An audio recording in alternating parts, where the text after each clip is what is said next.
Greetings and welcome to our series of weekly devotionals. This week we're taking a look at a passage in the book of Numbers and offering some thoughts for reflection.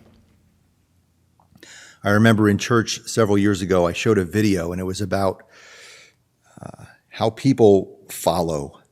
And it was a video of some guy on a hill. I think it was at a concert, and he was dancing sort of like a lunatic.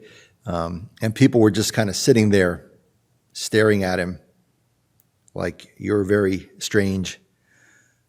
And then after a few minutes, a second person got up and started dancing along with him.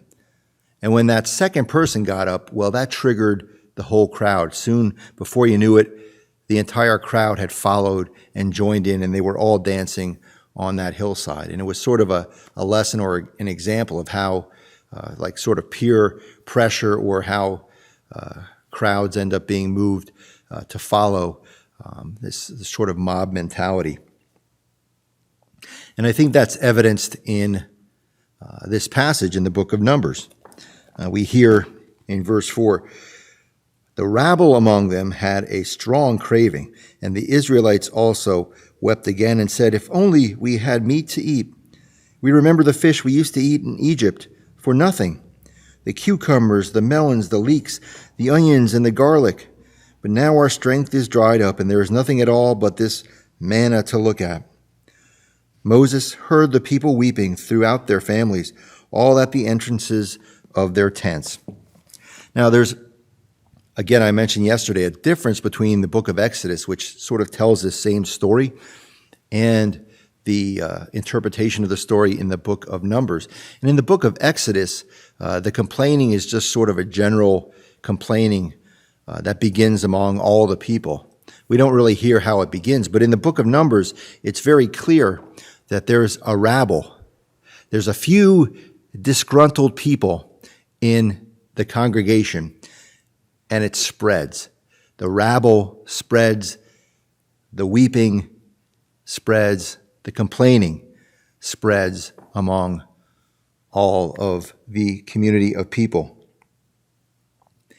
And it's a lesson in how contagious things can be, certainly in our culture, how pervasive this contagious culture is. Things go viral, and so often these things that go viral and spread and are contagious are negative or negatively themed emotions or attitudes or ideas. And even in the church, this happens. Gossip and innuendo, this talking about others behind their back, these kinds of things can spread like wildfire. I can't tell you how many times people have approached me in the church and said something like, "Well, people are saying this," and I ask, "Well, who specifically are these people?" And I never seem to get an answer. It's just these people. So negative attitudes, emotions, and actions can spread very contagiously throughout church communities and throughout our culture. But I think there's something that's also true, that there are positive emotions and attitudes that can also spread just as contagiously throughout our culture. Honesty, forgiveness, love, joy, hope.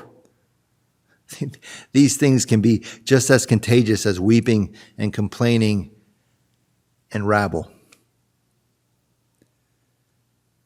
So spread the love. Amen.